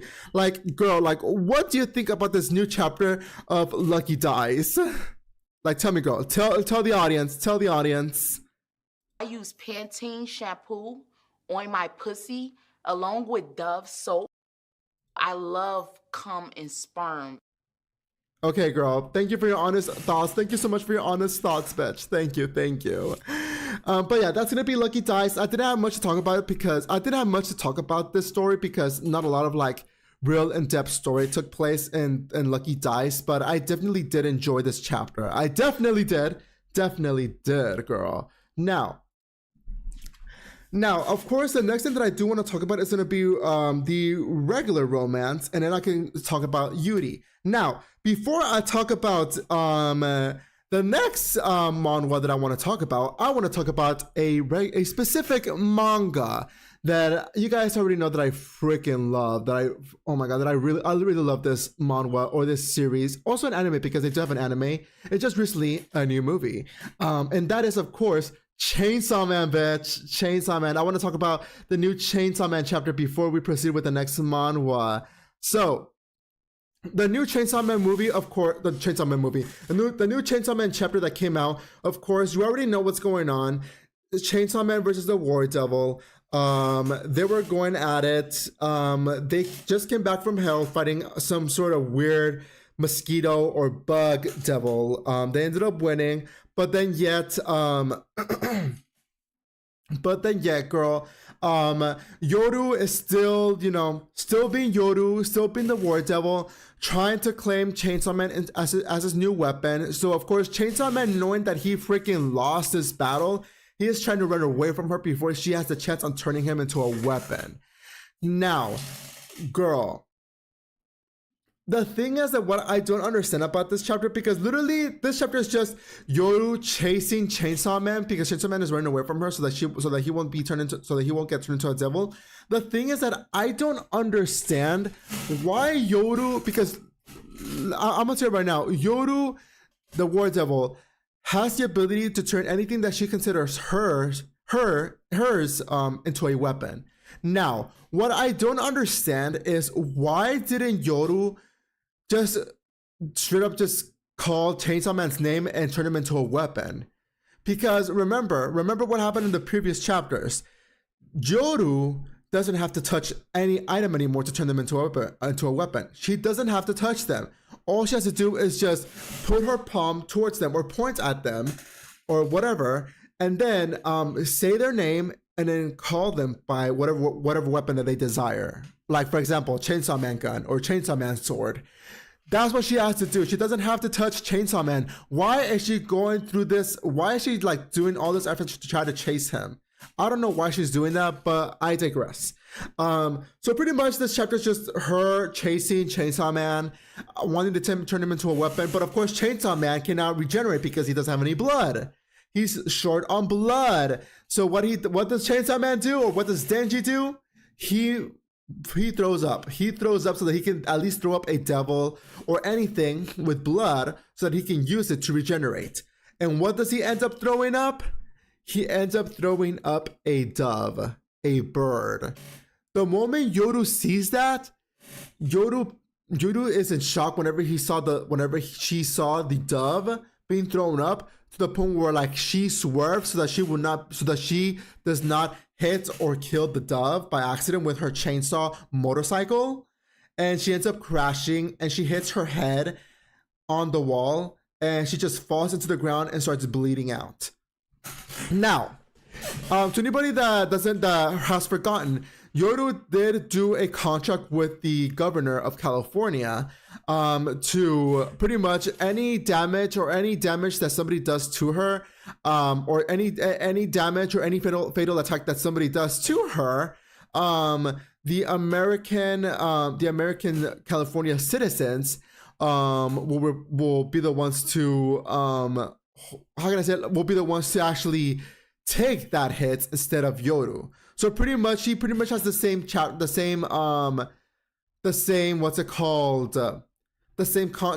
similar contract to what Makima had in Chainsaw Man Part 1. So, however, whenever Yoru got hurt in this situation, because she's the one that swerved, crashed her motorcycle, hit her head on the wall, and then just started bleeding out. Her wound is not healing because she is the one that inflicted damage to herself. Nobody attacked her. hurt herself. So there was a loophole in her contract with the governor of California because the contract never stated that the citizens of California will cover her damage or will help her generate her or any damage that she receives if it involves her hurting herself. Like they only cover any attacks that somebody does to her, but no attacks that she does to herself. So that was the loophole, and that's why she's not healing. Now the chapter ends with Asa coming back saying, why did you avoid running over the dove? And of course you guys can read the screen on as to what Asa or to what Yoru said, and then Yoru was like, I avoided it because you hate it when birds get killed or birds get hurt.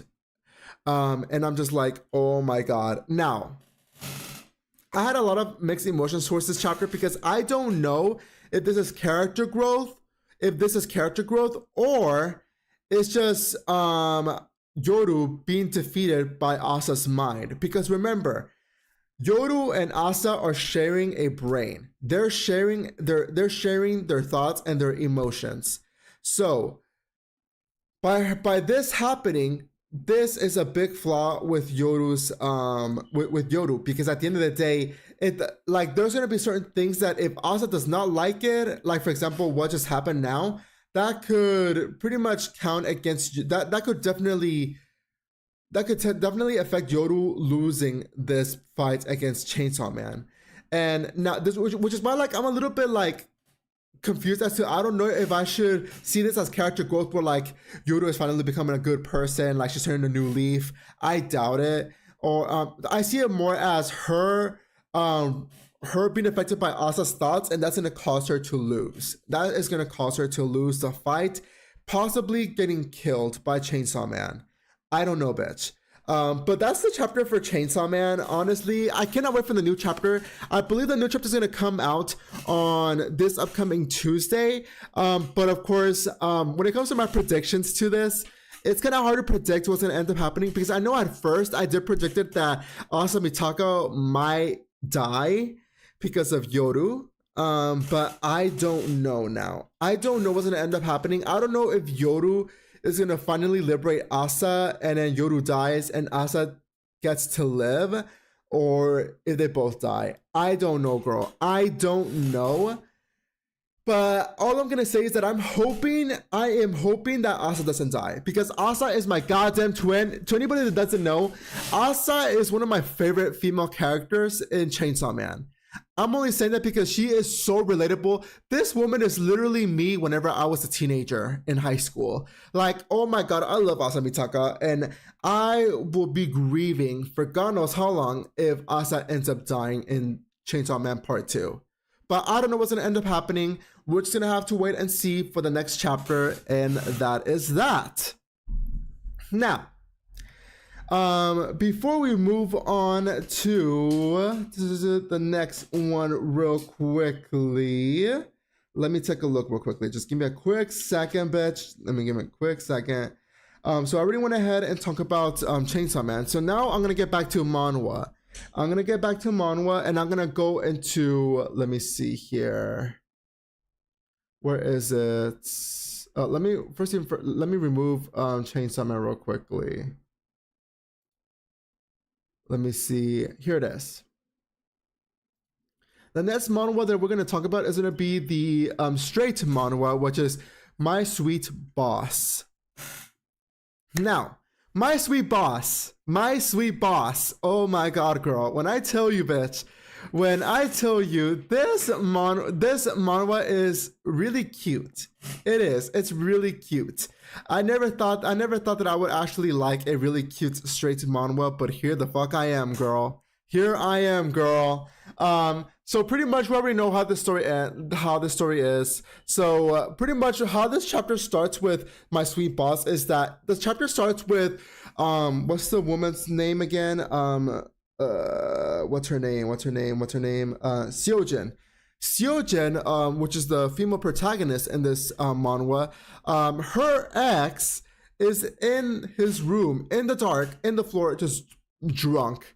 And oh my god, I hate this man's ex. Oh my god, I hate this man's ex so much because he has the audacity to say, I can't believe that Seojin moved on so quickly and got herself a new man. And he's the one to like, that's, oh my god, like when I tell you, like that line pissed me off because I was like, sir, you straight up dumped Seojin. You straight up dumped Seojin, who you've been dating for I believe it was like they've been dating for like a couple of years already. Like you straight up dumped her for some other random chick and then immediately got engaged to her. But whenever she does it, it's a problem. It's a problem for you because you're gonna take that as betrayal or her moving on too quickly when you did the same fucking thing. Oh my god. The audacity of this man. I'm telling you, the audacity of this goddamn man to say this shit. It pissed me the fuck off. I hate her goddamn ex. Oh my god. Him out here fucking gaslighting himself saying like I would have never, like I never done anything wrong to you. I never done anything bad to you. But here you are moving on with this new man after everything that I've done for you. Sir, get the fuck. Oh my god. I hate it. I hate her ex. I hate her ex so much. He is such an asshole. I do not like him. I wish nothing but the worst for this man. But of course, the chapter pretty much continues on with these two, the boss, which is which the man that's in the male protagonist in this manhwa, his name is Juwon. His name is Juwon, which is actually the CEO and Seojin's boss. They ended up doing the deed. It looks like they're gonna be dating soon. I don't know if they're gonna be. I don't know if they're currently dating right now. Their relationship status is unknown. But it looks like they're gonna end up dating soon. They're gonna end up being together. I could tell. They're both so into each other, and it's so freaking cute. I love it. Of course, the chapter ends with of course Seojin trying to leave his place because she has things to do. Miss Mams is busy, but of course Juwon, being the obsessive, clingy self that he is, oh my god, like he's like, are you sure? Please don't go. I promise I'll behave. I promise I'll be a good boy. And oh my god, oh, I love it when men are like this. I love it when they're like this. And when I tell you at the end of the goddamn chapter, they end up doing the deed again. And honestly, I cannot blame Miss Mams Seojin here because I would have done the same thing because her boss is like, oh my god, her boss is hot. Goddamn, Juwon is hot as fuck. He is ripped. He has a big ass dick. I need to see. Oh, he got money. Girl, I would have done the same shit. I don't give a fuck. Girl, oh my god, I love this chapter. I cannot wait to read the rest of it. And goddamn, Seojin's ex better get the fuck out of. He better stay. The goddamn bitter, toxic ex better stay the fuck away from my girl Seojin and my man Juwon. Oh my god, that ex, I better not see this ex ever again. But I already know that in this goddamn story, the ex is gonna come back and start some fucking bullshit. Oh my god, I cannot stand him. I swear, this chapter pissed me off with this goddamn ex. I like playing the victim card, and it pissed me the fuck off. Oh my god, it's these type of men that I fucking hate. Oh my god. But anyways, that is the chapter for my sweet boss. Now, the next one that I want to talk about is going to be some Yuri. Oh, some Yuri, bitch. Some fucking Yuri girl. And of course, that Yuri, let me go ahead and put it up real quickly. Bitch. Oh, hold on, girl. The next one that I want to talk about is going to be my drunken boss. Let me make this picture a little bit more bigger here for you guys. There we go. My drunken, oh my god, hold on, girl. Hold on. There we go. My drunken boss. So, girl. This okay, so okay, you guys already know about this story. This story is so cute. I really do love this story. This Yuri, this Yuri is so fucking good. This Yuri is so fucking good. I fucking love it. Oh my god, bitch. Like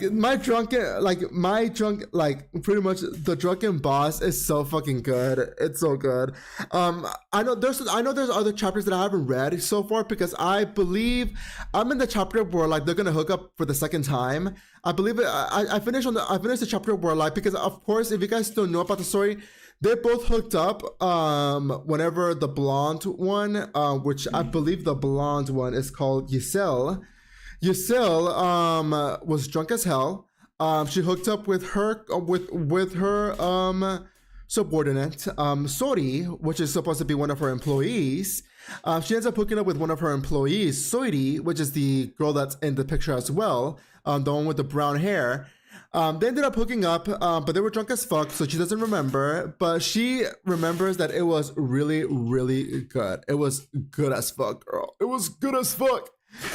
So the recent chapter that I did read is these two pretty much I pretty much finished the chapter like these two like meeting together at Giselle's place.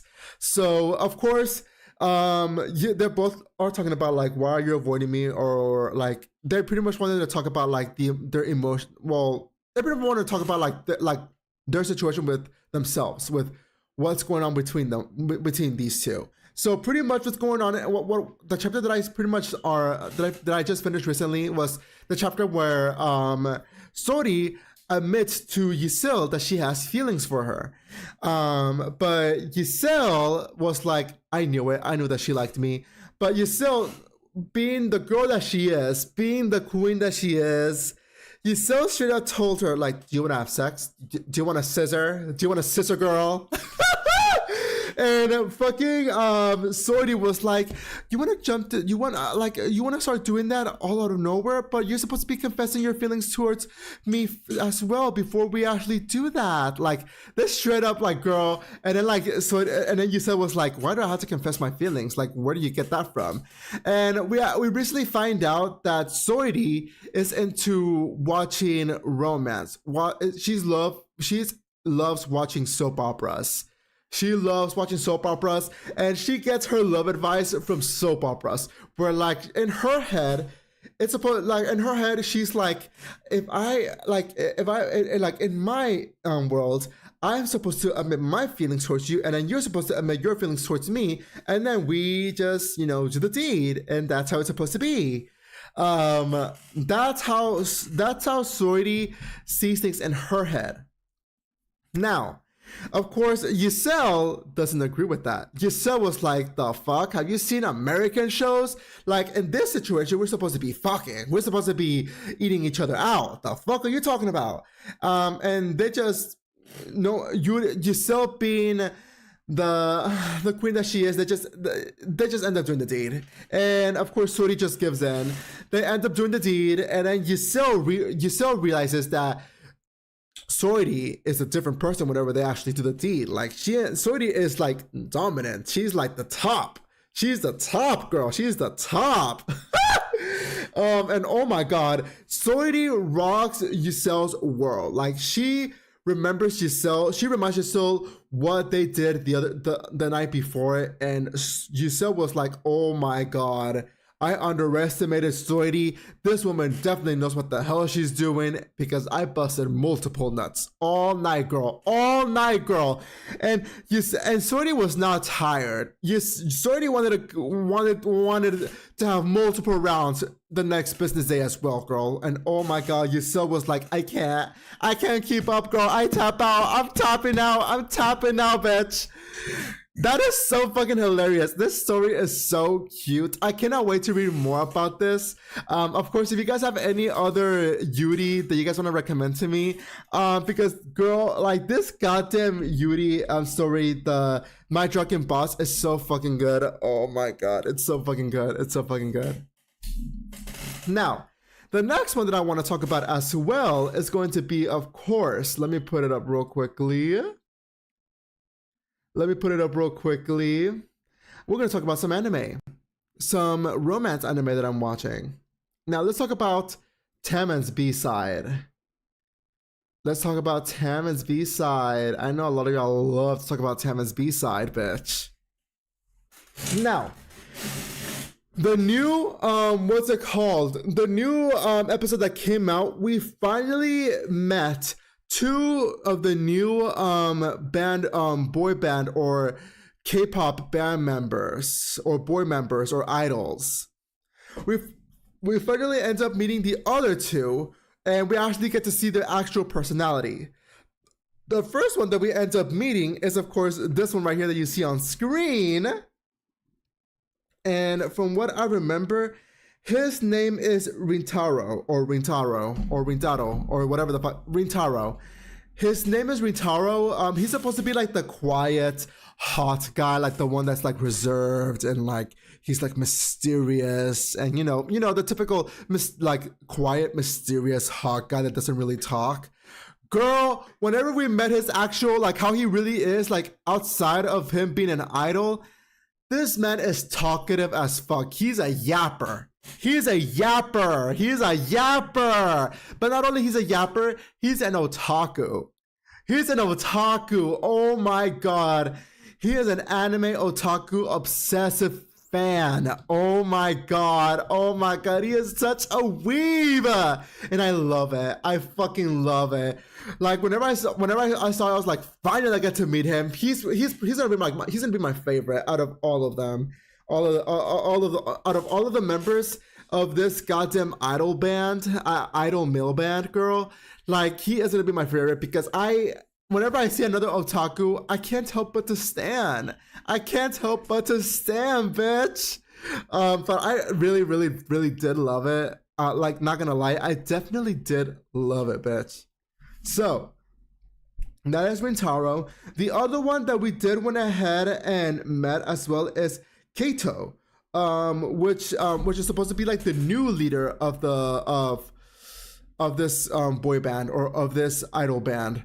Kato is supposed to be like, I think he has like brownish hair with a green shirt. Like the color that he mostly wears is green, and when it comes to his outfits. Now, his regular like persona as an idol is him being like the balanced out individual who pretty much has leader personality. Like when it comes to like his personality as an idol, like he acts like someone who is a leader who wants all of his teammates to get along and do his best. He's like the mature one. He's like the mature one who wants everybody to do his best, and he wants nothing but the best for his teammates, and like the humble one. But whenever you meet him in real life, when it comes to meeting his actual personality, this man is a money-hungry, greedy individual. Oh my god, he is a money-hungry whore. Like, all he cares about is money. He is greedy. He is greedy to the point that he does the fucking the greedy laugh. Like, you know, like if you guys don't know what I'm talking about, I'm talking about like that greedy laugh whenever like someone who's greedy as fuck talks about money and they start laughing, they're like, keep. Like that laugh. Like he is, oh my god. He is, like I already know that I'm gonna end up not liking him because he low-key annoys the fuck out of me. Like I can't, girl, like I tolerate more the Odie, the one with the high temper that's supposed to be like the little calm and innocent one, like the calm and like the one that doesn't really want to get into any trouble, like the one with the gorilla personality, the one that has like the high like a high temper. Like, oh my god, I tolerate him more than the fucking greedy one. The greedy one, oh my god, he low-key pisses me off, but whatever, bitch. So this chapter is pretty much us meeting these two, and it pretty much, not the chapter, but the episode. The episode ends with us meeting these two idols and how they really are outside of being an idol. And pretty much the actual, what's it called? The episode ends with the idol's manager coming in saying that, what's the girl's name? what's the girl's name? Utage. The pretty much the episode ends with Utage being having to go into this camp that the idols need to go to and just help them manage them or whatever the fuck. That's how the fucking episode ends, and I'm just like, girl, are we gonna meet the other one? Are we finally gonna meet the because there's one more idol that's in this band that we haven't met yet, and we don't know his personality yet. I cannot wait what his personality is gonna be like. Oh girl, I cannot wait.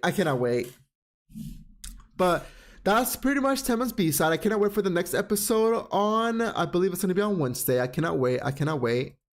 The next one that I'm going to talk about is going to be another manhwa that I have been, another anime that I've been watching that came out on Tuesday, not too long ago, but a new chapter did come out recently, and that is Isike the Office Worker. Let me put myself here. There it goes. So the new episode that came out for Isike Office Worker, girl. This BL is so fucking funny. It is hilarious. Oh my god. Pretty much what this anime is about an office worker and a high school student that, well, mostly the office worker, like the 9 to 5 office worker, like getting transported into a new world where I think like it's a world where like you're like in the medieval times where like whenever technology was not a thing yet, girl. And magic is a thing in this world for some reason. So how this chapter pretty much is, or how it normally works, is that, or what happened or what happens in this anime is that the office worker, the 9 to 5 office worker, is pretty much is not immune to any magic. Is not immune to any magic. So there is this other guy. His name. Okay, so let me introduce you to the names real quickly. So we have Koru, the office worker, and Arish, the commander, who also specializes in magic. So the commander,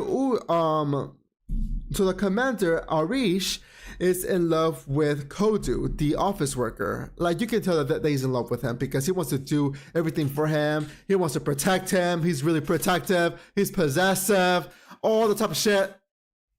Now, when it comes to like him having to either heal Kondu or give him any like kind of like magic protection, they literally have to do the deed. They have to do the deed. They have to cuddle and a whole bunch of other shit. That's how he gives him magic. So I'm like, oh, I love this Yuri. I love this yaoi. Why am I calling it Yuri? I love this yaoi. This yaoi is so fucking good, girl. It's so fucking good. So the new chapter comes out with this twink that his name is Itsan or Isan, which honestly, like, he gives me vibes. He gives me Mafuyu vibes from Given. Like, I don't know why, but he gives me Mafuyu vibes from Given. But girl, like, oh my god. So this episode, the one of my favorite scenes in this fucking episode is that whenever, literally, like, in one of the scenes, like, literally, it's Kondu and Arish in a room by themselves, about to do the goddamn deed, so that Kendo can get, or so that Kondu can get some protection from magic. And then guess what? This orange-haired twink comes in, barging into his room without knocking, and witnessing these two about to do the deed. And guess what this twink says? Whenever he sees them about to do the deed, guess what this twink says? He says, "Can I stay here and watch?" And oh my god, the way I screamed whenever I saw that! Oh my god! This twink is me! This twink is fucking me! Like, girl, when I tell you, I would have been like that in a heartbeat. Like, girl, I would have. That is straight up fucking me. That is so me. Like, girl, if I was him, shit, I would have said the same shit. I would have been like, girl, can I watch? You guys are about to fuck? Okay, can I watch? Can I watch, bitch? Girl, oh my god. Oh my god. Oh my god. I would have done the same thing. I don't blame him. I would have said the same thing. I wanted to watch too. I wanted to watch so badly. But yeah, that's how that fucking episode ended. And of course the episode ends with I guess them doing like a magic proposal or whatever the fuck. Because I forgot to also mention, there is this other girl, high school girl, that comes into the world with Kontu, and she's supposed to be like some high school girl, I guess, but they call her like the Holy Maiden. I forgot her actual name, and I don't really give a fuck about her actual name, but she's supposed to be like the Holy Maiden who can also do magic and shit, and she's supposed to be the one to save them from like some poison tree or some shit. And girl, when I tell you, bitch, when I tell you, this girl was like, I want to go home. I want to cry. I don't want to be here anymore because it's all scary and shit. And like, girl, I love this. Like, I love this. Because like at the beginning of the fucking anime, like this Holy Maiden, which is a teenager, I'm telling you right now, she pretty much wanted to stay to help the people because she was like, it's my responsibility as the Holy Maiden to do my part. But she doesn't understand how dangerous it is and how much she's putting herself at risk with her life because she's still a teenage girl. She does not comprehend the danger that she's in until the last episode and this episode that came out. She finally realizes the amount of danger that this world is, to the point where like she starts crying and asking to go home, and she doesn't want to be here anymore. Like, girl, finally we get a Holy Maiden, or somebody who is supposed to be the main character, quote unquote main character, that actually understands the amount of dangers in this world, and now she wants to go home instead of just staying and trying to be the hero. Like, girl, that's one of the only relatable things that I have about her. But other than that, she's like meh to me. Like, I don't really give a shit about her. But whatever, bitch. Whatever, bitch. I cannot wait for the next episode. I cannot fucking wait. I cannot fucking wait. I love this yaoi. I love this yaoi. This yaoi is so fucking good. It's so fucking good, bitch. It's so fucking good. But yeah, that's that for the anime. Okay, so that's pretty much all that I'm gonna have that I have for you guys when it comes to any BL, GL, or any manga that I want to talk about, bitch. Now, before we continue, before we end the stream, I forgot to tell y'all that it is time. It is time to pull out the tarot card and the Loteria card of the day to tell you guys how this weekend and this upcoming week is gonna be for you guys. So I did pull up some cards. And the cards that I did pull up for this week's tarot card of the week, I did pull up. Let me pull it up real quickly, girl. Let me pull it up real quickly, bitch. So the tarot card of the week is going to be the Five of Cups. So, to anybody watching the stream, you guys got the Five of Cups, which means somebody lost something. Somebody lost something very important to y'all, or somebody lost someone deeply personal, or some. Oh, I cannot fucking talk today. So somebody lost somebody or someone. So that could be something that's like a possession that you own that is like very dear to you, bitch. But it's Valentine's Day, so I'm gonna assume that this card, to anybody is watching this video, and I pulled the Five of Cups for you guys. I am telling you guys right now, I see here that somebody got dumped by their ex, their boyfriend or girlfriend, because it's giving like lost. You lost something. You lost somebody, bitch. You lost somebody. So I'm so sorry to anybody that recently got dumped before Valentine's Day, or matter of fact, to anybody that got dumped on Valentine's Day, today of all days, bitch. I'm so sorry. You did not deserve that. However, bitch, I did pull another card. And that is the Loteria card. And this Loteria card is none other than La Sirena, bitch. La Sirena, bitch. La Sirena. Girl, whenever I put La Sirena, want to know what that means? That means that, look at the bright side. Yes, you got dumped by your ex. Yes, you got dumped. You probably got dumped before Valentine's Day or on the day of Valentine's Day. But bitch, the bright side is that you got La Sirena. You got La Sirena for your tarot card of the week. That means that you probably, bitch, you probably gonna get yourself a new man or a new woman with big ass fucking titties. Or big pecs if you're gonna get yourself a man. Which honestly, girl, I'm jealous of you. I'm jealous of you. That tells me that by me pulling La Sirena, me pulling La Sirena literally after I pulled the goddamn Five of Cups, that tells me yes, you got dumped, but you're about to get yourself a baddie or a daddy with big titties or big mommy or daddy milkers. And honestly, I'm jealous because, bitch, I want me a man with big daddy milkers. The fuck? I love me some big titties. The fuck? The fuck? Or if you're or even better, if you're bisexual or pansexual watching this stream, watching this podcast, listening to this podcast, and you got La Sirena, girl, that tells me that you're gonna get yourself a man and a woman with big titties and big packs, and I am jealous. I am jealous. Like, bitch, save some for the rest of us. The fuck? Like, don't be greedy. Don't be greedy, bitch. But yes, I guess this is a perfect way to end the podcast for today by getting La Sirena for your tarot card of the week. Yes, you got dumped, but somebody with big ass titties and big peps.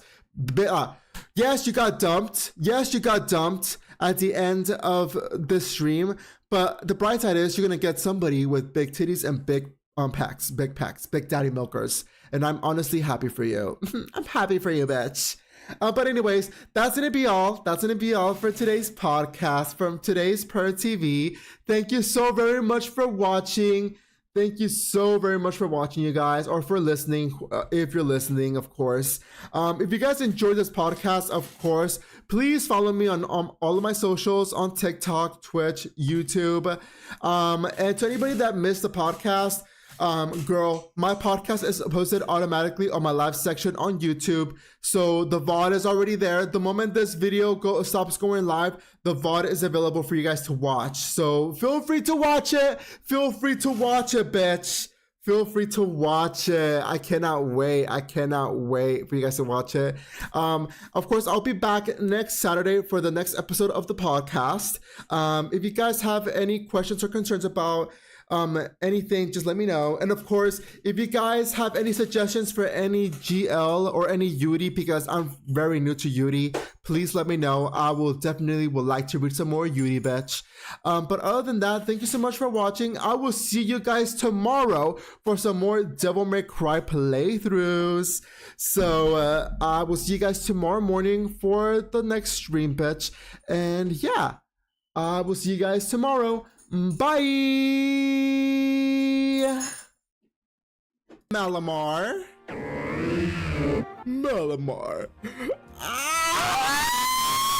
If you guys saw the anime Pokemon X and Y, that's Malamar's scream, okay? Whenever he uses like Confuse Ray or some shit. I'm like, Malamar, use Confuse Ray. He goes, ah!